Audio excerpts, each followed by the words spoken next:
Bismillahirrahmanirrahim. Assalamualaikum warahmatullahi wabarakatuh. Innal hamdalillah nahmaduhu wa nasta'inuhu wa nastaghfiruh wa na'udzu billahi min shururi anfusina wa min sayyiati a'malina. Man yahdihillahu fala mudilla lahu wa man yudlil fala hadiya lahu.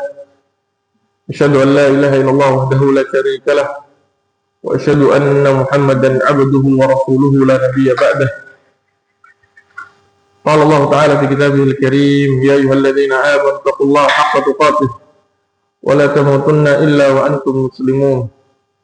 Wa qala ya ayyuhan nasu ittaqu rabbakum alladzi khalaqakum min nafsin wahidah wa khalaqa minha zawjaha wa batha minhuma rijalan katsiran wa nisaa'a. واتقوا الله الذي تساءلون به والأرحام إن الله كان عليكم رقيبا. وقال يا أيها الذين آمنوا اتقوا الله وقولوا قولا سديدا يصلح لكم أعمالكم ويغفر لكم ذنوبكم ومن يطع الله ورسوله فقد فاز فوزا عظيما. أما بعد فإن أصدق الحديث كتاب الله وخير الهدي هدي محمد صلى الله عليه وسلم وشر الأمور محدثاتها وكل محدثة في الدين بدعة وكل بدعة ضلالة وكل ضلالة في النار. Kaum muslimin dan muslimat rahimani wa rahimakumullah jami'an.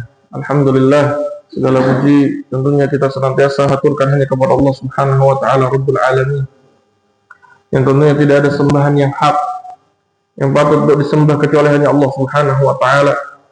Salawat dan salam semoga senantiasa tercurah kepada Nabi kita Muhammad sallallahu alaihi wasallam beserta para keluarganya, para sahabatnya, dan orang-orang yang senantiasa meniti sunnah-sunnahnya. Dan alhamdulillah pada kesempatan Sabtu pagi hari ini kita dapat bertemu kembali. Insyaallah ini menjadi pertemuan kedua kita. Insyaallah pada kajian di sini kita akan sama-sama mempelajari tentang akidah yang harus dimiliki oleh seorang muslim, dan ini pengetahuan dasar di mana kita membangun fondasi keimanan, fondasi agama kita, sehingga kita dapat menjalankan agama Islam dengan baik dan benar dan penuh keyakinan. Dan pada pertemuan yang lalu kita sudah membahas tentang muqaddimah dan tentang agama Islam. Bahwasanya agama Islam adalah agama yang diridhai oleh Allah Subhanahu wa taala, yang dengannya diutus Nabi kita Muhammad sallallahu alaihi wasallam, dan Allah Subhanahu wa taala tidak menerima agama selain agama Islam. Dan kita sudah paparkan dari dalil-dalil dari Al-Qur'an dan juga hadis-hadis Nabi Muhammad sallallahu alaihi wasallam, yang mana agama Islam yang mencakup di dalamnya tentang akidah dan syariat-syariat yang lainnya, dan agama Islam merupakan agama yang sudah sempurna, kamilun fi aqidatihi wa syara'ihi, agama yang sudah sempurna baik dari segi akidahnya dan syariatnya. Allah Subhanahu wa taala di dalam agama Islam ini memerintahkan manusia untuk mentauhidkan Allah Subhanahu wa taala dan melarang dari kesyirikan. Tauhid menjadi perkara yang pertama kali Allah perintahkan. Dan lawan dari tauhid apa? Syirik. Maka syirik menjadi dosa yang pertama kali Allah larang untuk manusia. Kemudian agama Islam memerintahkan kita untuk berbuat jujur, memiliki kejujuran, atau menjadikan kejujuran ini sebagai karakter pada setiap diri kaum muslimin, dan mencegah sebaliknya apa? Al-kadzib, dusta. Nabi Muhammad SAW mengatakan apa? Alaikum bisidq, fa inna sidqa yahdi ilal birr wa innal birra yahdi ilal jannah. Wajib bagi kalian untuk senantiasa jujur, berbuat jujur, dan kejujuran senantiasa membawa kalian kepada kebaikan, dan kebaikan akan senantiasa membawa kalian kepada surganya Allah Subhanahu wa taala. Kemudian Nabi Muhammad SAW mengatakan, "Yakuwal kadhib." Dan hati-hatilah kalian terhadap dusta, kebohongan. Fa innal kadhiba yahdi ilal fujur. Ya, sungguhnya kebohongan atau dusta itu menghantarkan seorang kepada keburukan. Wa innal fujura yahdi ilal nar. Dan setiap keburukan akan menghantarkan manusia kepada neraka. Ya. Dan masih banyak lagi hadis-hadis yang menjelaskan tentang kejujuran dan juga bahaya dusta. Bahkan Nabi sendiri Muhammad SAW, ya, model utama yang dimiliki Nabi Muhammad SAW, ya, karakter yang dimiliki Nabi apa? Kejujuran. Jadi orang-orang Quraisy sejatinya, ya, mereka sejatinya tidak bisa menolak apa yang didakwahkan Nabi Muhammad SAW. Kenapa? Karena sebelum Nabi Muhammad SAW turun kepadanya wahyu, orang-orang Quraisy telah bersepakat bahwasanya Nabi Muhammad SAW adalah orang yang jujur, orang yang amanah. Ya. Sehingga gelar Al-Amin itu disematkan kepada Nabi Muhammad SAW oleh mereka. Karena melihat bagaimana karakter Nabi Muhammad SAW, kejujuran Nabi Muhammad SAW, bahkan dalam berdagang. Ya. Ini adalah suatu hal yang sudah disepakati. Ya. Nah, maka ketika turun wahyu kepada Nabi Muhammad SAW dan sebagian orang-orang Quraisy tidak menerima dakwah Nabi Muhammad SAW, ini sudah karena kesombongan, sehingga dia menuduhkan tuduhan-tuduhan kepada Nabi Muhammad yang menyerang personal Nabi Muhammad SAW. Tapi kalau mereka kembali kepada karakter asal yang mereka yakini kepada Muhammad SAW, maka Nabi adalah orang yang jujur. Ya. Maka kita sebagai Muslim patut menjadikan kejujuran itu ada pada karakter diri kita. Ya. Dan kalau kita masih terjerumus berkutat dalam kebohongan, dusta, penipuan, maka ini adalah, ya, sifat yang jauh dari sifat kaum muslimin. Kemudian agama Islam senantiasa memerintahkan untuk kita senantiasa bersikap adil, ya, dan jauh dari yang berbuat keboliman. Ya. Kemudian senantiasa memerintahkan kepada amanah, ya, dan mencegah dari yang namanya khianat. Kemudian memerintahkan untuk al-wafa, ya, memenuhi janji. Jadi kalau berjanji penuhi, tepati, dan mencegah dari, ya, menyelisih dari apa yang telah dijanjikan. Kemudian agama Islam memerintahkan untuk birrul walidain, berbuat baik kepada orang tua, wa yanha 'anil uquq, dan mencegah dari uquq. Uquq itu apa? Durhaka, sikap durhaka kepada orang tua. Kemudian agama Islam juga memerintahkan kita untuk menyambung silaturahmi, ya. Menyambung silaturahmi itu menyambung hubungan kekeluargaan, kekerabatan yang masih ada hubungan sampai kakek yang keempat atau yang keenam disebutkan oleh para ulama, di antara juga Syekh Muhammad bin Shalih Al-Utsaimin. Ya. Selama kita masih ada hubungan sama orang, ya, sampai kakek keempat atau keenam, Allah alam, ya, maka hubungan itu masih dianggap silaturahim. Jadi yang masih ada hubungan darah itu yang disebut dengan silaturahim. Tapi kalau kita saling mendatangi, ya, berhubungan dengan kawan, maka ini tidak disebut dengan silaturahim, tapi disebut apa? Ya, ziarah. Silaturahim adalah ketika kita membangun hubungan kepada seseorang yang memang ada hubungan kekerabatan kepada kita, ya, dan mencegah dari al-qati'ah, ya, memutus tali silaturahmi. Ya. Dan singkatnya, agama Islam senantiasa memerintahkan kita kepada perkara-perkara yang baik, khuluqun fadil wa yanha 'an kulli khuluqin satin.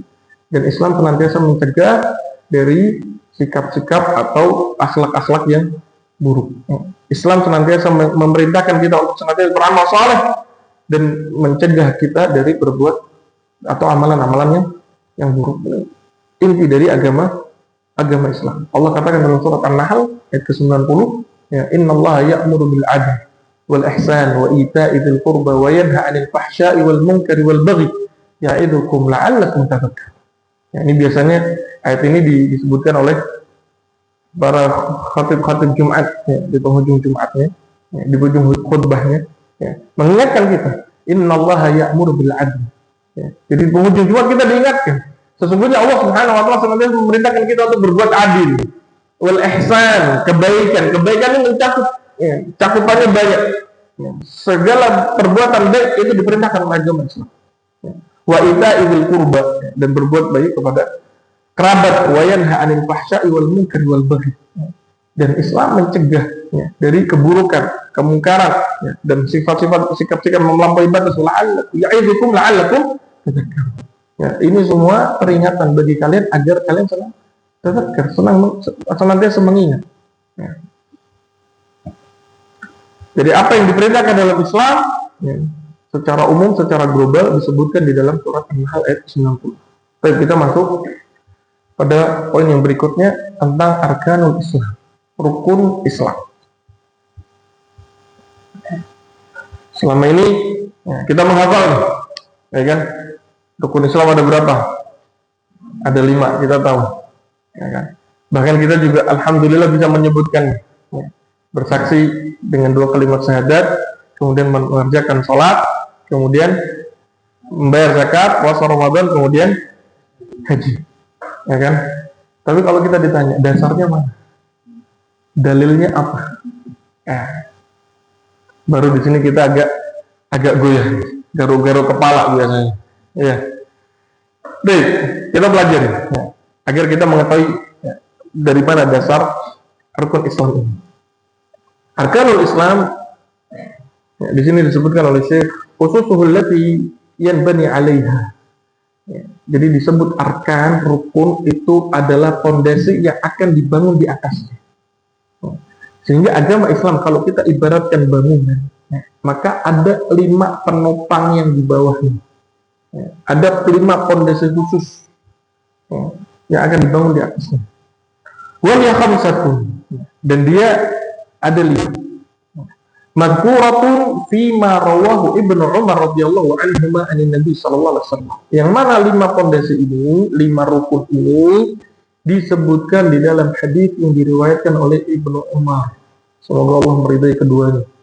Ibnu Umar ini siapa? Abdullah bin Umar, anak dari Umar bin Khattab. Abdullah bin Umar bin Khattab.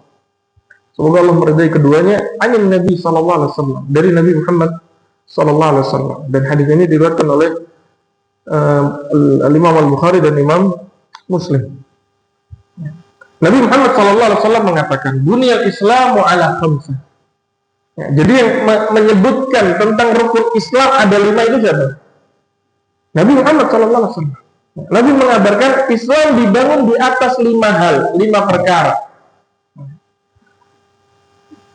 Ala ayyuhidallahu, wa fi riwayatin ala khamsin, syahadatu an la ilaha illallah wa anna Muhammadan abduhu wa rasuluh. Di sini ada penyebutan riwayat. Dibangun di atas agar manusia mentauhidkan Allah Subhanahu wa taala. Dalam riwayat lain disebutkan ala khamsin. Kalau di sini ala khamsatin, di riwayat lain ada ala khamsin. Kemudian syahadatu an la ilaha illallah wa anna Muhammadan abduhu wa rasuluh. Persaksian bahwasannya tidak ada ilah, tidak ada sesembahan yang hak kecuali hanya Allah Subhanahu wa taala, dan sesungguhnya Muhammad adalah sebagai hamba dan utusannya. Ini rukun Islam yang pertama, mengucapkan 2 kalimat syahadat, persaksian. Kemudian yang kedua, wa iqamis shalah, dan menegakkan salat. Wa ita'iz zakah, dan membayarkan atau memberikan zakat. Ini zakat juga suatu ibadah yang memiliki keagungan, di mana Allah Subhanahu wa taala mengatur semuanya dari hulu sampai hilirnya. Harta apa saja yang wajib dizakati itu ditentukan oleh Allah Subhanahu wa taala. Besarannya berapa dari setiap harta tadi Allah tentukan. Waktunya juga Allah tentukan. Berbeda dengan satu zakat dengan zakat yang lain. Kalau harta ada haul, tapi kalau kita bicara zakat dari hasil bumi atau hasil pertanian, maka zakatnya adalah ketika yaum hasad, ketika hari panennya. Itu ditentukan oleh Allah Subhanahu wa taala. Sampai orang-orang yang berhak menerima zakat ini juga ditentukan oleh Allah Subhanahu wa taala. Ada 8 asnaf yang Allah sebutkan dalam surat At-Taubah ayat ke-60. Innama shadaqatu lil fuqara wal masakin sampai akhir, itu ditentukan oleh Allah Subhanahu wa taala. Jadi satu ibadah yang Allah atur semuanya. Ini zakat. Kemudian wasiyam Ramadan dan berpuasa di bulan Ramadan. Ini termasuk dari rukun Islam. Setahun sekali. Dan haji yang terakhir, wal hajj. Faqala rajul al-hajj wa siyam Ramadan, qala siyam Ramadan wal hajj. Hakadha sami'tuhu min Rasulillah sallallahu alaihi wasallam. Ya, kemudian ada seorang mengatakan haji dulu baru puasa Ramadan. Ya. Jadi rukunnya itu 2 kalimat syahadat, mengerjakan sholat, membayar zakat, haji, baru puasa Ramadan. Kemudian kata Ibnu Umar, la, tidak, siyam Ramadan wal hajj. Ya. Puasa dan haji, begitulah yang aku dengar dari Rasulullah SAW. Jadi memang ada beberapa riwayat juga yang urutannya ada perbedaan. Tapi di sini Syekh membawakan dari apa yang diriwayatkan oleh Ibnu Umar radhiyallahu anhu. Kaum muslimin rahimani wa rahimakumullah jami'an. Ya. Dan kemudian kalau misalkan kita mau berpikir sejenak dari apa yang sudah Allah perintahkan dalam rukun Islam ini menjadi kewajiban kita semua. Ya. 2 kalimat syahadat ini persaksian yang harus diawali dengan keyakinan dalam hati. Ya. Kemudian diikrarkan dengan lisan. Dia mengucapkan asyhadu an la ilaha illallah wa asyhadu anna Muhammadar Rasulullah dengan penuh keyakinan, tanpa paksaan. Ya. Kemudian setelahnya pembuktiannya apa? Pembuktiannya mengerjakan sholat, membayar zakat, ya, berpuasa di bulan Ramadan, dan mengerjakan haji. Dalam riwayat ini disebutkan man istata'a ilaihi sabila, bagi siapa saja yang mampu untuk melakukan perjalanan ke sana. Ya. Maka kalau kita lihat kaum muslimin rahimani wa rahimakumullah jami'an, apa yang Allah minta kepada kita, ya, itu sejatinya sedikit dari apa yang sudah Allah berikan kepada kita. Ya. Salat, ya, mungkin salat ada rinciannya. Namun kita ada satu poin yang ingin Anda sampaikan, ya. Dari 5 waktu ya, salat yang Allah wajibkan kepada kita, ya. Inna salata kanat 'alal mu'minina kitaban mawquta, Allah sebutkan dalam Al-Qur'an, ya, sungguhnya salat, ya, wajib bagi seorang mukmin, ya, kitaban mawquta, yang sudah ditetapkan, ya, kewajibannya dan waktunya juga ditetapkan oleh Allah Subhanahu wa taala. Bahkan dalam sebuah hadis di mana Jibril datang 2 kali kepada Nabi Muhammad SAW, ya, untuk salat bersama Nabi, ya, dan di hari yang pertama Jibril datang di awal waktu, kemudian di hari yang kedua Jibril datang di akhir-akhir waktu, kemudian Jibril mengatakan ma baina huma waktu salat, ya, di antara keduanya adalah waktu salat. Ya. Anggap kita salat satu waktu salat berapa menit? 10 menit. Anggap 10 menit. Ya. Kadang lebih cepat, ya, 6 menit sampai 10 menit. Artinya kalau dikali 5 waktu berarti sekitar 50 menit. Anggap sama zikir-zikirnya 10 menit, jadi genap 1 jam. Sedangkan Allah memberikan kita waktu berapa jam? 24 jam. Allah minta hanya satu jam. Kemudian zakat, ya, bagi mereka yang di lapangan rezekinya oleh Allah Subhanahu wa taala, ya, kita hitung dari zakat, ya. Maka yang diminta oleh Allah berapa?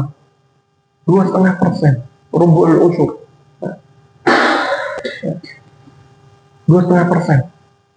2,5% dibanding misal dia punya 100 juta atau lebih, berapa yang dia keluarkan? 2,5% dari 100 juta anggap. Nah, besar, banyak atau sedikit? Dibanding 100 jutanya, banyak atau sedikit? Sedikit. 2,5%. Kemudian kita kembali kepada puasa. Dari 12 bulan yang Allah berikan kepada kita, 12 bulan Allah berikan kepada kita, Allah hanya minta 1 bulan full untuk kita berpuasa, beribadah kepadanya. Banyak atau sedikit? Dari 12 bulan Allah hanya minta 1 bulan, banyak atau sedikit? Sedikit. Belum lagi ibadah haji yang Allah minta hanya 1 kali dari, ya, minimal sekali dari seumur hidup kita. Dan itu pun disyaratkan bagi mereka yang mampu, memiliki kemampuan untuk melakukan perjalanan. Ya. Ya. Ya. Lalu dengan ini kita masih masih lalai untuk mengerjakan ibadah kepada Allah Subhanahu wa taala. Tapi kalau misalnya rahimakumullah jami'an, kita masuk pada poin yang pertama, yaitu syahadat. Ya. Di sini Syekh Muhammad bin Shalih Al-Utsaimin mengatakan, "Amma syahadatu an la ilaha illallah wa anna Muhammadan 'abduhu wa rasuluhu, fa hiya i'tiqadul jazim al-mu'abbar anhu bi lisanin bi hadhihi syahadah." Ya. Jadi inti dari dua kalimat syahadat ini bukan sesuatu yang remeh-temeh. Ya. Bukan, jangan kita anggap itu hanya sebatas ucapan lisan. Tidak. Tapi ini harus dibangun di atas i'tiqad jazim, keyakinan yang kuat. Seseorang bisa mengucapkan dua kalimat syahadat itu harus dilatar belakangi dengan keyakinan terlebih dahulu. Dia telah meyakini. Nah, saat ini kita tumbuh dalam lingkungan Islam, kita tumbuh dari keluarga Muslim. Tapi kalau kita tidak belajar agama, sama aja. Sehingga kita enggan untuk mengerjakan sholat, kita enggan untuk mengerjakan puasa, kita enggan bagi mereka yang gelap mengerjakan kemudian diminta uang 2,5%, akan semuanya akan menjadi berat. Kenapa? Karena tidak ada keyakinan dalam diri kita. Ya. Makanya yang perlu kita bangun untuk diri kita sendiri, ya, dan keluarga kita. Sebagaimana Allah katakan, "Qu anfusakum wa ahlikum." Peliharalah diri kalian, jagalah diri kalian dan keluarga kalian. Maka bentuk pemeliharaan diri kita dan keluarga kita dari api neraka adalah bagaimana kita memahami tentang agama ini. Bagaimana kita menimbulkan keyakinan pada diri kita. Maka keyakinan tidak akan muncul kalau kita tidak belajar. Keyakinan tidak akan muncul kalau kita tidak mengetahui kepada siapa kita beribadah, kepada siapa kita menyembah. Maka benar Allah jadikan dua kalimat syahadat ini menjadi rukun Islam yang pertama.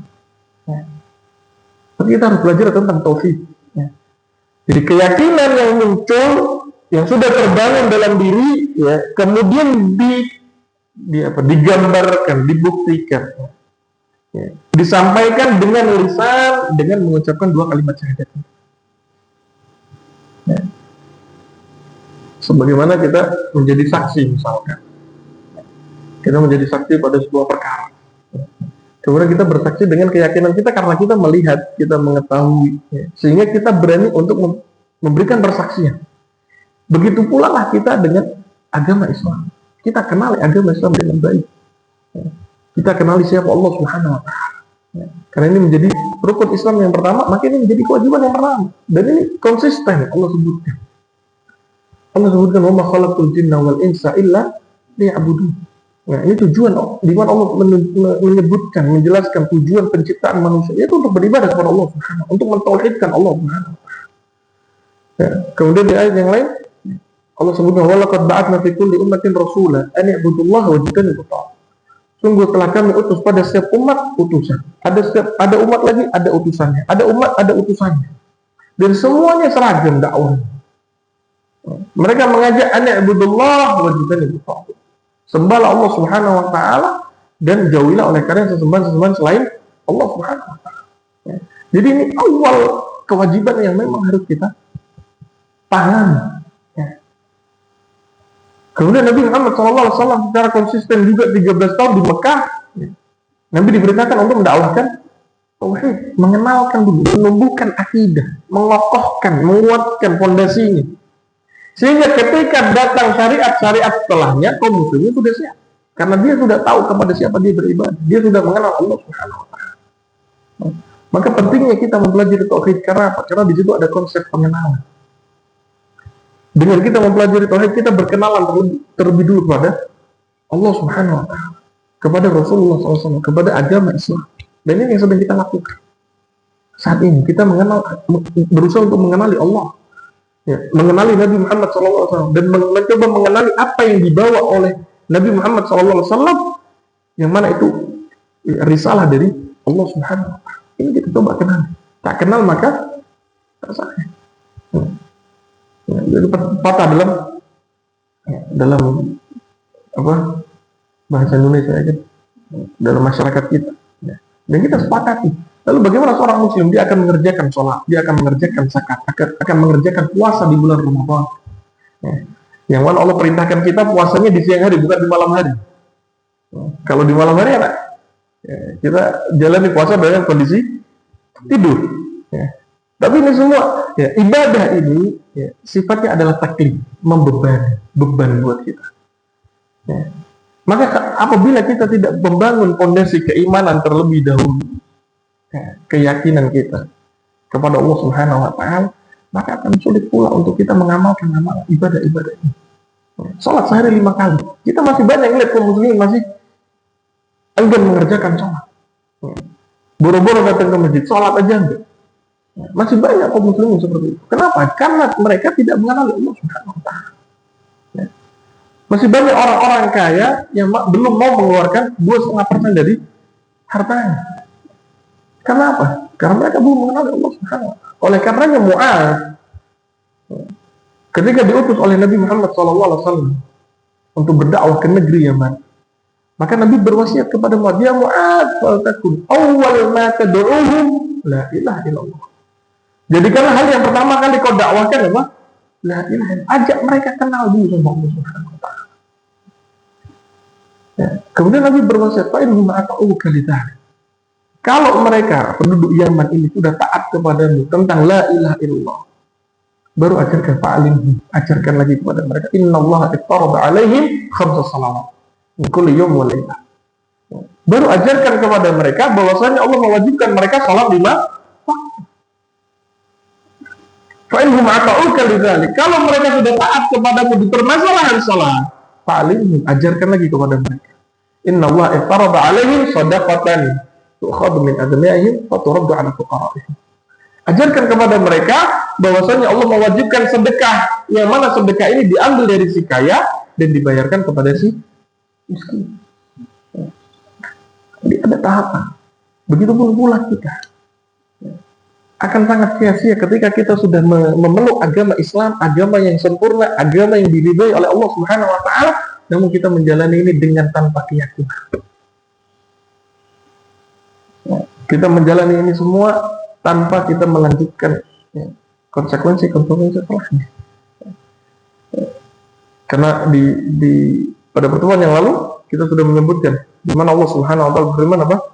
Wa may yabtaghi ghairal islami dinan fala yuqbala minhu wa huwa fil akhirati minal khasirin. Dalam surat Al-Imran ayat 85.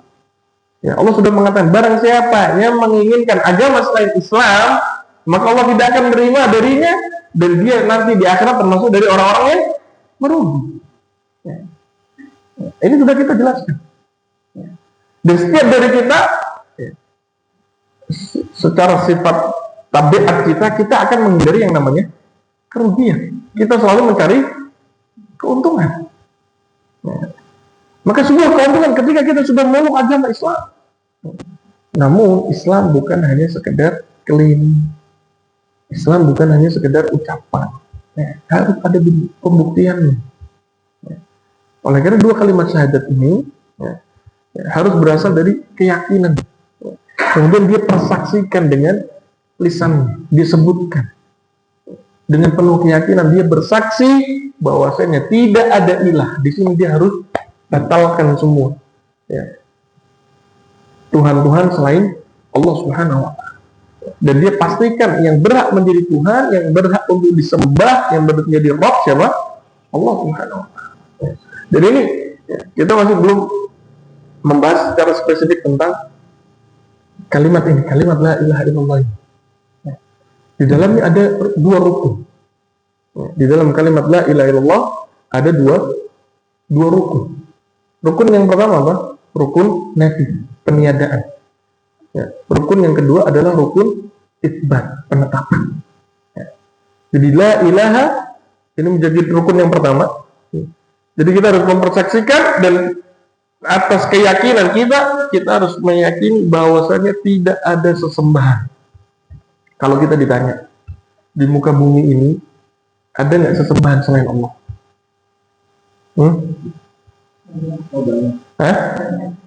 Ada nggak? Banyak, benar. Kalau ditanya ada nggak sesembahan selain Allah? Ada, bahkan banyak. Karena banyak manusia yang menyembah selain Allah. Maka perlu kita hadirkan kalimat setelahnya, rukun setelahnya, yaitu rukun itbah. Setelah kita nafikan semua, memang banyak yang menyembah selain Allah Subhanahu wa Ta'ala. Ada yang menyembah patung, ada yang menyembah api, ada yang menyembah matahari, dan seterusnya. Ya. Maka kita batalkan dulu ini semua. La ilaha. Tidak ada sembahan yang hak di muka bumi ini. Baru kita tetapkan illallah, kecuali hanya Allah Subhanahu wa Ta'ala. Kecuali hanya Allah Subhanahu wa Ta'ala. Ya, ini bentuk bertauhidan, bentuk pengesaan kita kepada Allah Subhanahu wa Ta'ala. Wa anna Muhammadan abduhu wa rasuluh. Dan sesungguhnya Muhammad adalah hamba dan rasulnya. Dari sini pun kita juga mengesahkan Nabi. Mengesahkan Nabi dalam bentuk apa?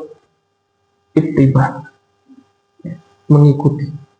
Jadi satu-satunya sosok yang bisa kita ikuti untuk menjalankan agama siapa? Hanya Muhammad. Hanya Nabi kita Muhammad SAW. Jadi kita esahkan Allah Subhanahu wa Ta'ala sebagai zat yang kita sembah dan kita ibadahi, dan kita esahkan juga Nabi Muhammad SAW sebagai satu-satunya sosok yang kita ikuti. Dan ini adalah fungsi dari diutusnya Rasul. Ini fungsi diutusnya Rasul. Kemudian kaum muslimin rahimakumullah jami'an. Kemudian Syekh Muhammad bin Shalih Al-Utsaimin di sini menyebutkan wa inna ma ju'ilat hadhihi syahadah ruknan wahidan ma'a ta'addud al-mashhud bi. Ya, beliau mencoba menjelaskan. Di dalam satu rukun ini, ya, satu persaksian ini, ya, ada dua yang dipersaksikan. Ya kan? Persaksian tentang Allah dan persaksian tentang Nabi Muhammad SAW. Kemudian beliau menjelaskan, kenapa?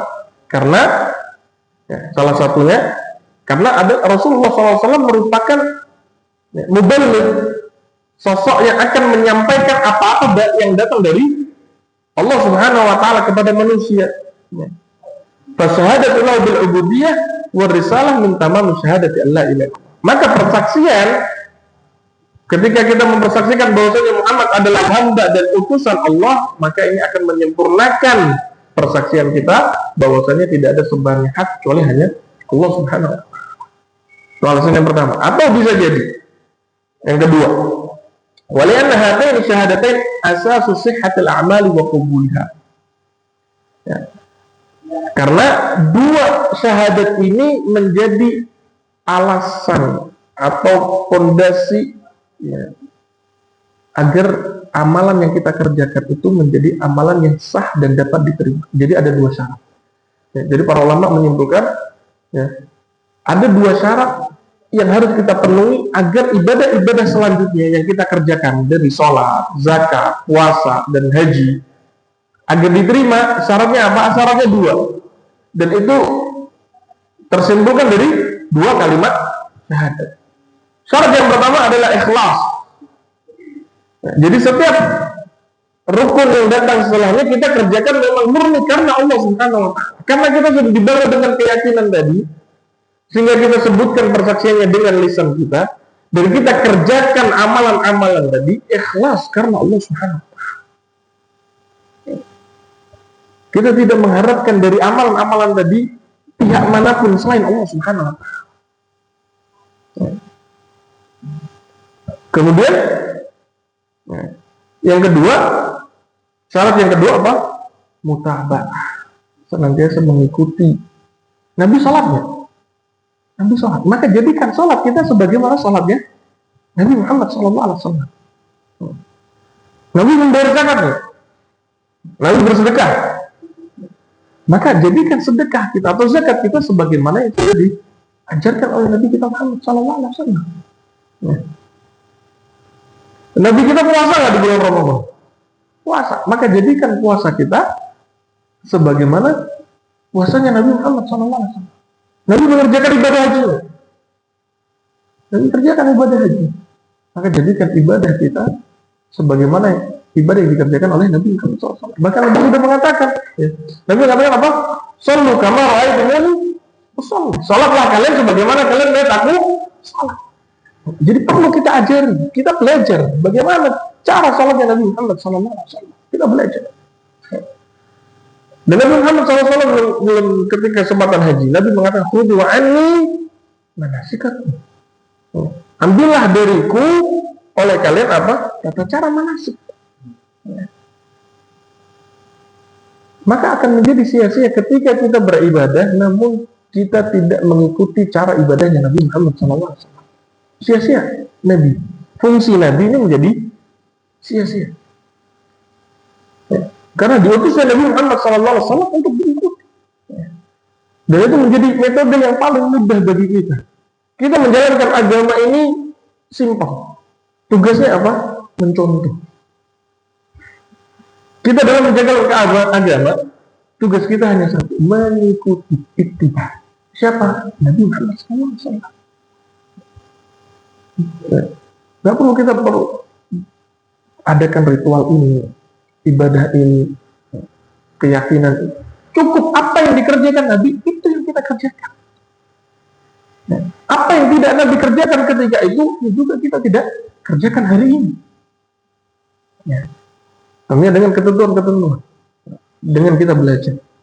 Oleh karenanya, dua kalimat syahadat ini bisa menjadi dua syarat agar amalan-amalan setelahnya, rukun-rukun yang datang setelah ini, agar diterima dengan baik, agar sah dan dapat diterima oleh Allah Subhanahu Wa Taala, harus terpenuhi dua syarat ini. Ikhlas karena Allah Subhanahu Wa Taala, dan ini tercerminkan dari kalimat syahadat yang pertama, dan senantiasa mengikuti Nabi Muhammad SAW, ini tercerminkan dari dua kalimat syahadat, dari kalimat syahadat yang kedua. Bisa dipahami ya? Kemudian Syekh Muhammad sallallahu alaihi wasallam menyebutkan wa min thamarati hadhihi syahadah al-'azimah. Ya. Beliau mencoba memberikan kepada kita hasil apa yang bisa kita petik dari pengucapan dua kalimat syahadat ini. Wa min thamarati hadhihi syahadah al-'azimah. Dan di antara buah yang bisa kita ambil dari persaksian ini, persaksian yang agung ini, bagaimana tidak? Ini sebuah ikrar yang besar. Tahrirul qalb wan nafs min ar-raqlil makhluqin.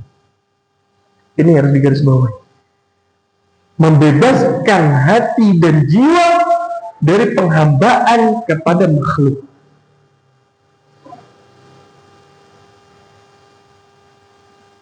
Lihat bagaimana kita melihat orang-orang yang terjerumus ke dalam kesyirikan, bagaimana dia mengikatkan diri mereka kepada makhluk. Dia taat sama makhluk.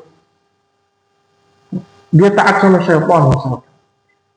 Dia mengikatkan dirinya kepada peribadatan atau menghambakan dirinya untuk beribadah kepada makhluk yang tidak bisa memberikan manfaat atau mudarat.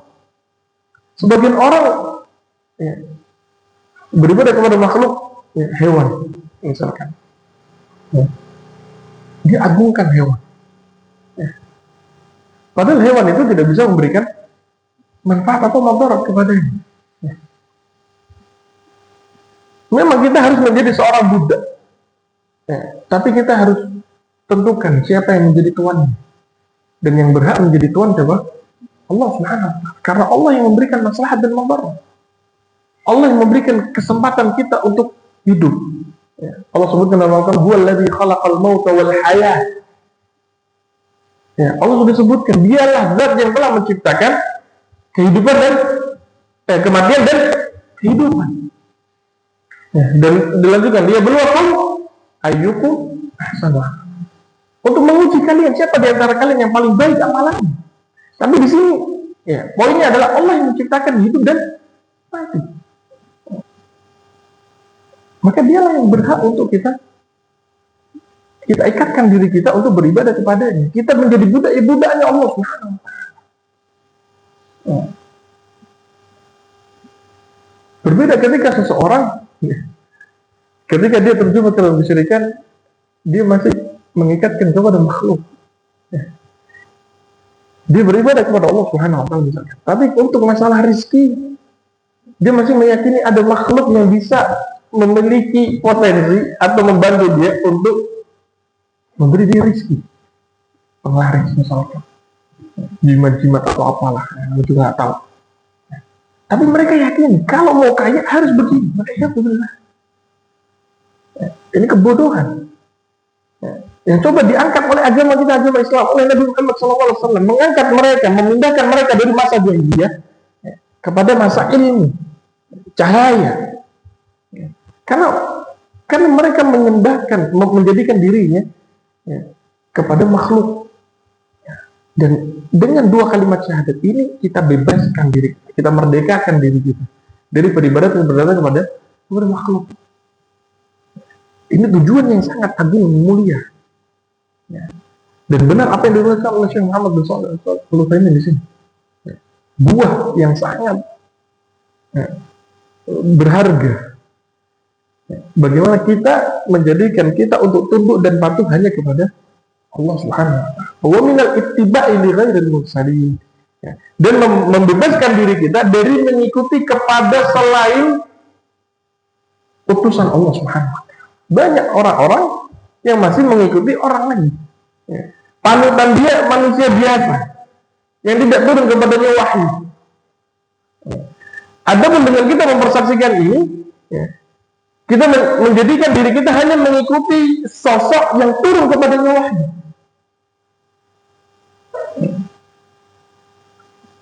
Yang Allah turunkan kepadanya wahyu. Artinya senantiasa pada tuntunan Allah Subhanahu wa taala. Allah katakan, "Wa ma yantiqu 'anil hawa in huwa illa wahyun." Dan tidaklah Muhammad itu berkata-kata berdasarkan hawa nafsunya, melainkan wahyu yang diwahyukan. Sehingga kita akan tetap dalam koridornya. Jadi ini tujuan yang sangat agung yang harus kita pahami, agar tidak lagi kita beribadah kepada selain Allah Subhanahu wa taala atau bahkan mengikatkan diri kita. Kita makhluk, kemudian kita mengikatkan diri kita pada makhluk lagi. Kemudian kita tidak mengikuti kecuali memang Nabi Muhammad SAW. Kita tidak mengikuti manusia biasa yang tidak datang kepadanya wahyu atau arahan dari Allah Subhanahu wa taala.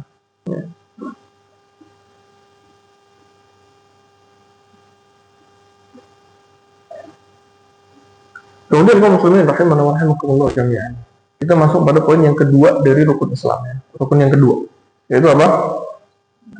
Iqamus shalah. Iqamus shalah wa huwa ta'abbudu lillahi ta'ala bi fi'liha ala wajhi al-istiqamah wa tamam fi awqatiha wa hayatiha. Kata Syekh, mengerjakan salat atau menegakkan salat yaitu at-ta'abbud lillah, beribadah kepada Allah Subhanahu wa taala dengan gerak-gerakannya dengan cara istiqamah dan sempurna pada waktu-waktu dan hayatnya, gerakan-gerakannya tadi. Di situ diterjemahannya apa tuh? Diksi yang dipakai di situ. Mengerjakan sholat secara istiqamah pada waktu-waktunya dan tata caranya atau gerakannya. Bagaimana tadi Nabi sudah pastikan, "Shollu kama ra'aitumuni usolli." Salatlah kalian sebagaimana aku salat. Dan para sahabat melihat bagaimana Nabi Muhammad SAW. Dan banyak sekali riwayat-riwayat yang menjelaskan tata cara salatnya Nabi Muhammad SAW. Dan ini akan lebih rinci pada pembelajaran tentang fikih. Wa min thamaratihi, dan di antara buah dari ibadah salat ini insirahus sadr, kelapangan dada, wa qurratul ain, dan kesejukan hati, wa nahyu anil fahsya'i wal munkar. Dan salat itu bisa menjadi pencegah dari hal-hal buruk dan munkar. Inna salata tanha anil fahsya'i wal munkar. Sungguhnya salat itu mencegah dari fahsya, hal-hal yang buruk dan kemungkaran. Dan Nabi Muhammad SAW mengatakan, "Ju'ilat qurratu aini fi shalah." Dijadikan penyejuk hatiku ada pada salat. Dan juga Nabi juga memerintahkan Bilal, "Ya Bilal, arihna bis shalah." Itu di antara perkataan-perkataan Nabi Muhammad. Bilal, istirahatkan kami dengan salat. Justru dengan salat itu membawa ketenangan seharusnya. Kalau kita belum tenang dengan sholat, yang salah siapa? Sholatnya atau kitanya? Kita. Ini defaultnya. Setelan pabriknya. Manusia kalau sholat dengan baik dan benar, dia akan merasakan ketenangan. Dia akan merasakan kesejukan. Dia akan tercegah dari keburukan dan kemungkaran seharusnya. Namun sebagian orang tergelincir juga. Dia mengagungkan sholat. Di lain sisi, ini pikiran syaitan. Dia saking mengagungkannya sholat, seharusnya sholat itu bisa mencegah dia dari kemungkaran. Tapi selama ini dia masih terjun dalam kemungkaran kemaksiatan, sehingga dia nggak mau sholat sama sekali. Alasannya apa? Alasannya sholat ini agung. Saya belum pantas untuk mengerjakannya. Nah ini bisa dipahami ya. Ini was-was dari syaitan. Seolah-olah alasan yang kita miliki itu mulia untuk tidak sholat. Padahal hal ini akan justru lebih lagi menjauhkan dari beribadah kepada Allah Subhanahu wa Ta'ala. Ini wasawis yang harus kita pahami dulu. Seharusnya kalau memang kita masih terus dalam dosa dan maksiat, teruslah mendekatkan diri kita kepada Allah Subhanahu wa Ta'ala. Mintalah ampun kepada Allah Subhanahu wa Ta'ala. Perbaiki, terus mendekatkan diri kita kepada Allah Subhanahu wa Ta'ala. Bukan malah tambah menjauh dengan alasan yang dibuat-buat seolah-olah kita mengagungkan sholat itu sendiri. Namun kita menjauhi. Ini diantara pola pikir atau mindset yang ada di antara manusia. Padahal sholat ini memiliki keutamaan yang besar, memiliki buah yang juga agung. Kelapangan dan kenyamanan, ketenangan, seharusnya. Kalau kita belum merasakan itu, apa yang harus kita lakukan? Menjauhi dari sholatnya. Kalau kita belum mampu dalam perkara satu hal dunia, misalkan, dalam bisnis misalkan, kita gagal terus, apa yang kita lakukan? Kita mencoba terus, bukan? Sampai berhasil. Kalau memang kita belum bisa tenang di dalam sholat, maka apa yang harus kita lakukan? Teruslah sholat sampai benar-benar sholat ini bisa menenangkan diri kita. Ini mindset yang seharusnya dimiliki oleh manusia, bukan malah menjauhi sholat. Kemudian Syekh menyebutkan rukun Islam yang ketiga, wa ita'uz zakah, sama. Wa huwa ta'abbud lillahi ta'ala bi badlil qadril wajib fil amwal zakawiyah al-mustahaqqah. Yaitu beribadah kepada Allah Subhanahu wa Ta'ala dengan mengeluarkan kadar wajib pada harta-harta zakat. Artinya ditentukan nih semua. Ada ketentuan-ketentuan yang harus kita pahami dulu. Wa min thamarati, dan buah yang bisa kita ambil dari ibadah zakat ini adalah tadhhirun nafs min al-khuluqir radil, yaitu al-bukhl wa saddu hajatil islam wal muslimin. Di antara buahnya apa? Mensucikan jiwa dari akhlak yang buruk. Dalam kurung apa? Sifat pelit pikir. Ini sifat yang juga harus diperangi oleh manusia. Karena tadi defaultnya manusia adalah mencintai harta. Allah sebutkan zuyyina lin-nasi hubbu syahwati dalam surat Al-Imran, minan nisa'i wal banin wal qanatir wal qantarati minadh dhahabi wal fiddah, dan seterusnya. Di mana Allah kabarkan bahwasanya Allah jadikan pada manusia ini kecintaan kepada perhiasan-perhiasan dunia. Sehingga perlu kita lawan. Dan juga kita perlu sadari juga apa yang Allah perintahkan di dalam ibadah itu hakikatnya adalah kita melawan hawa nafsu kita. Bagaimana kita melawan hawa nafsu kita agar kita mengendalikan. Ini ujian buat manusia. Allah sertakan kepada kita akal, Allah sertakan kepada kita hawa nafsu. Allah sertakan kita ilmu bagi mereka yang mau mempelajarinya agar dia bisa mengontrol ini semua. Dan lihat, kenapa memang Allah sediakan bagi mereka yang beramal soleh, Allah sediakan surga. Karena untuk menjalankan ibadah ini bukan sesuatu yang mudah memang. Karena sejatinya melawan hawa nafsu, perkara yang berat. Oleh karenanya ulama-ulama fikih menyebutkan hamba atau manusia yang sudah sampai pada masa-masa balik disebut apa? Mukallaf, orang yang terbebani dengan ibadah. Ya, hakikatnya berat. Ya, Ramadan, puasa Ramadan di pagi hari, siang hari. Ya. Kemudian zakat, harus mengeluarkan harta yang dia sudah cari dengan susah payah, dia kumpulkan sedikit demi sedikit keuntungan. Kemudian ketika mencapai satu kadar tertentu dan sampai waktu tertentu dia harus keluarkan. Ya.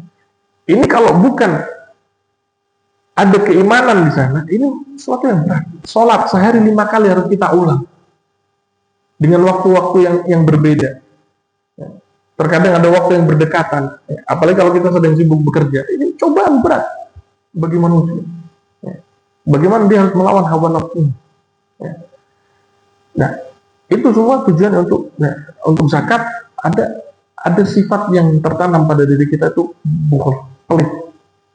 Maka ini akan dilawan dengan kita taat kepada Allah untuk mengeluarkan sebagian harta kita, dan juga dalam rangka menutupi kebutuhan kaum muslimin, berbagi dengan mereka. Dan ini salah satu hikmah. Allah lapangkan rezeki sebagian orang dan Allah sempitkan rezeki sebagian orang. Ini hikmahnya. Bagaimana mereka saling berbagi. Satu ibadah yang memperhatikan dari segi sosial, kehidupan sosial manusia, zakat. Karena ibadah ini berdampak kepada orang lain. Salat berdampak untuk dirinya, puasa berdampak untuk dirinya, haji berdampak untuk dirinya. Tapi zakat adalah ibadah yang memiliki dampak untuk orang lain. Jadi Islam pun juga merupakan agama yang memiliki kepedulian kepada kehidupan sosial manusia. Jadi agama yang sempurna. Kemudian rukun Islam yang keempat, shaum Ramadan, wa huwa ta'abbud lillahi ta'ala bil imsaki 'anil mufattirat fi nahari Ramadan. Bentuk ibadahnya itu beribadah kepada Allah Subhanahu wa taala dengan menahan diri dari pembatal-pembatal puasa yang dilakukan di siang hari Ramadan. Dan di antara buah yang bisa dipetik dari menjalankan ibadah puasa, tarwidun nafs ala tarkil mahbubah. Membiasakan jiwa ini dalam meninggalkan hal-hal yang dicintainya dalam rangka mencari keridhaan Allah Subhanahu wa taala. Jadi itu hawa nafsu ini perlu dikendalikan, dikontrol. Kalau enggak, ya dia akan menjadi liar dan terus akan membawa manusia kepada hal-hal yang melampaui batas. Allah katakan apa? Inna nafsala ammaratun bisu. Sesungguhnya jiwa itu senantiasa mendorong manusia untuk berbuat buruk. Jadi perlu dikontrol, perlu dilatih. Sebagaimana hewan, kalau dilatih, dia akan jinak. Ya kan? Dia akan jinak. Nah, hewan yang liar ketika dilatih, dia akan jinak. Begitu juga hawa nafsu kita, perlu untuk kita jinakkan.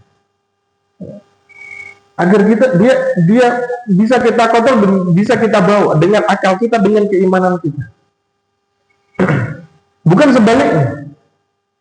Bukan kita yang dikontrol oleh hawa nafsu kita. Karena kalau sudah hawa nafsu yang menguasai kita, maka dia akan senantiasa membawa kepada keburukan, bukan ketaatan kepada Allah Subhanahu wa taala.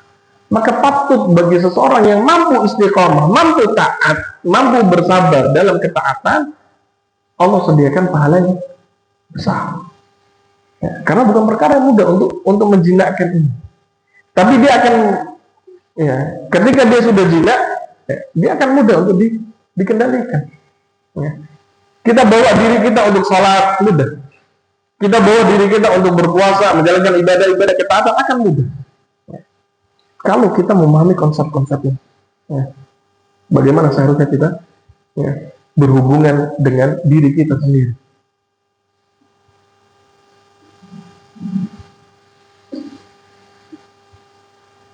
Allah katakan apa? Walladzina jahadu fina lanahdiyannahum Subulan kata Allah Subhanahu wa taala.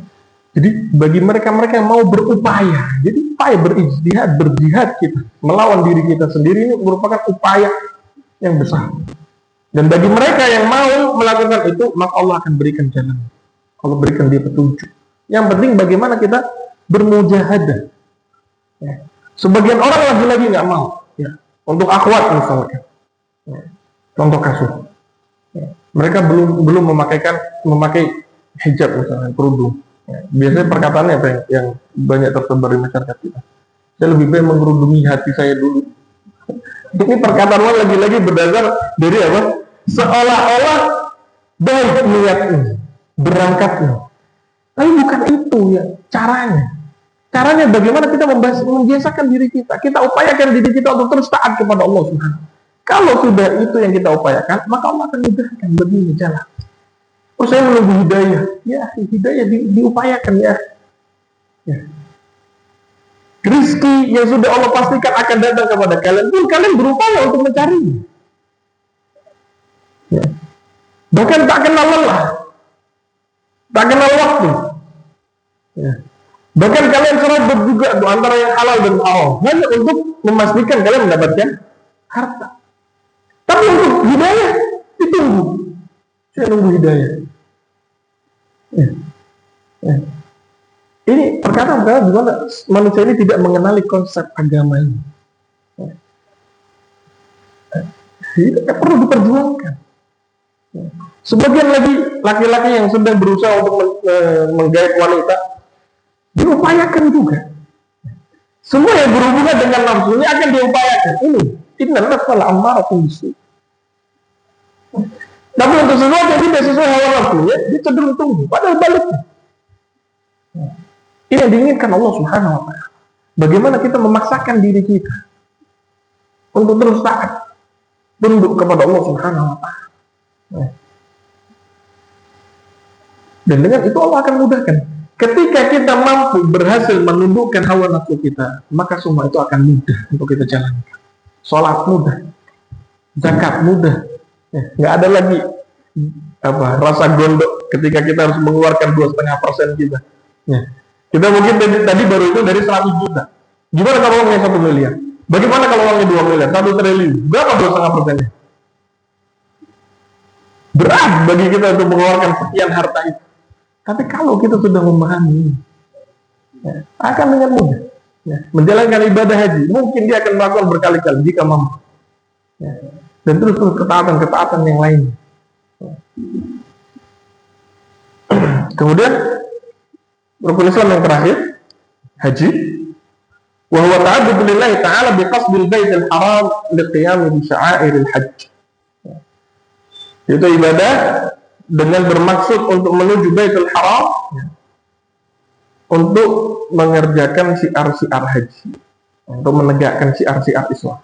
Ini merupakan ibadah juga yang sangat agung di mana manusia kaum muslimin dari seluruh penjuru dunia bersatu di satu tempat dan tidak ada yang membedakan mereka. Mereka yang memiliki kedudukan yang tinggi akan sama dengan mereka-mereka yang tidak memiliki kedudukan. Sama di mata Allah Subhanahu wa taala. Ini hikmah kalau kita mau melihat hikmah-hikmah yang ada dalam ibadah haji, hikmah yang begitu besar. Dan di sini juga disebutkan wa min thamaratihi, dan di antara buah dari ibadah haji ini apa? Tarwidun nafs an badlil majhudil mali wal badani fi ta'atillah ta'ala. Wa lihadza kana al-hajj naw'an min al-jihad fi sabilillah ta'ala. Yaitu membiasakan jiwa untuk mengeluarkan upaya dari segi harta dan badan untuk kita lakukan dalam rangka apa? Taat kepada Allah Subhanahu wa taala. Demi taat. Itu. Oleh karenanya ibadah haji ini bagian dari jihad di jalan Allah Subhanahu wa taala.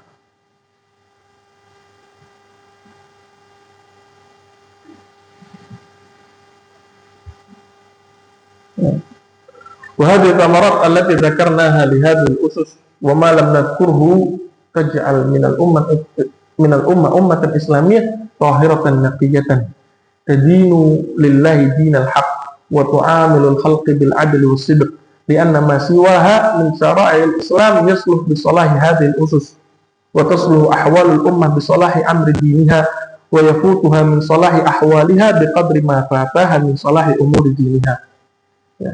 Dari buah-buah tadi yang bisa dipetik dari setiap rukunnya yang sudah disebutkan atau yang belum disebutkan, ini akan menjadikan umat Islam menjadi umat yang suci, yang bersih, yang mana mereka menjadikan agama hanya untuk Allah Subhanahu wa Ta'ala.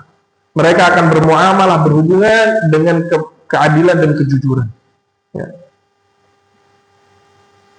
Dan hanya syariat Islam ini, ya, yang baik, ya, yang berdiri di atas asas-asasnya tadi, ya, dan dia akan senantiasa baik untuk setiap umat, ya, untuk setiap zaman, untuk setiap tempat, ya. Dan kebaikan itu tidak akan kita dapatkan sesuai dengan kadar yang kita tinggalkan dari agama kita. Semakin kita mengerjakan semua ketaatan-ketaatan dan kebaikan-kebaikan dalam agama, sebesar itu pula kadar kebaikan juga yang akan kita dapatkan. Semakin banyak yang kita tinggalkan, maka semakin sedikit pula kita mendapatkan kebaikan-kebaikan dari agama. Maka Allah katakan dalam surat Al-A'raf, walau anna ahlul qura amanu wattaqau la fatahna 'alaihim barakatin minas sama'i wal ard walakin kadzabu fa akhadnahum bima kanu yaksibun. Ya. Kalau seandainya penduduk suatu negeri itu mereka beriman semua dan bertakwa, ya, maka ini kebaikan la fatahna. Sungguh kami akan bukakan atas mereka keberkahan baik dari langit maupun dari bumi. Akan tapi kebanyakan manusia apa? Kadzabu, mendustakan. Maka kami berikan apa yang sesuai dengan apa yang telah mereka kerjakan, kata Allah Subhanahu wa Ta'ala. Ya. Maka Allah juga katakan, apa mana ahlul qura ayatihum ba'suna bayatan wa hum na'imun. Aw amina ahlul qura ayatihum ba'suna wa hum yal'abun. Ya, lihat. Ya. Apakah penduduk negeri itu merasa aman apabila datang kepada mereka, ya, ujian dari kami di malam hari sedangkan mereka dalam kondisi tidur? Bisa jadi musibah datang di malam hari. Ya. Apakah mereka merasa aman, ya, ketika datang ketentuan kami di pagi hari, namun mereka dalam kondisi sedang bermain-main? Kita ini, kalau kita sibukkan diri kita dengan kebaikan, maka kita akan tersibukkan dengan hal-hal yang melalaikan. Minimal, ya, minimal. Ya, maksimalnya apa? Kita disibukkan dengan kemaksiatan. Lihat, kita berpindah dari kelalaian dengan kelalaian, dari kondisi tidur, ya, bermain. Ya, apa aminu makrallah wa la ya'manu makrallah illa al-qaumul khasirun. Maka kita jangan pernah merasa aman. Ya, kita harus terus berupaya untuk terus istiqomah. Sampai kapan? Ya, hatta ya'tiyakal yaqin. Fa'bud rabbaka hatta ya'tiyakal yaqin. Jadi jangan, selama kita hidup, kita masih berpotensi untuk tergelincir. Saat ini kita sedang berada, alhamdulillah, ya, di atas ilmu, kita ada keinginan untuk belajar, menjalankan ibadah ketaatan. Syukuri dan jaga nikmat ini. Karena selagi kita hidup, kita masih berpotensi untuk tergelincir. Wa'iyadzubillah. Nasallallahu salam wa ya. Kapan itu selesai? Ketika kita benar-benar bisa memastikan diri kita senantiasa dalam ketaatan dan istiqamah sampai garis finish kapan kematian. Kalau sudah mati, sudah. Kalau besok mati, ya taatnya kita sampai besok aja. Ya. Jadi ini yang menjadi poin. Insyaallah kita akan lanjutkan pada poin yang berikutnya pada pertemuan yang akan datang. Bismillah. Semoga bermanfaat. Mungkin sebelum di akhir ada yang bertanyakan. Jelas ya? Kita cukupkan. Semoga bermanfaat dan semoga Allah memberikan kita istiqamah dan memberikan kita taufik untuk mengamalkan apa yang telah kita pelajari bersama. Dan kurang lebihnya kami mohon maaf apabila ada tutur kata atau tindakan yang kurang berkenan dan sama namun kepada Allah Subhanahu wa Ta'ala. Subhanakallahumma wa bihamdika asyhadu an la ilaha illa anta astaghfiruka wa atubu ilaik. Wassalamualaikum warahmatullahi wabarakatuh.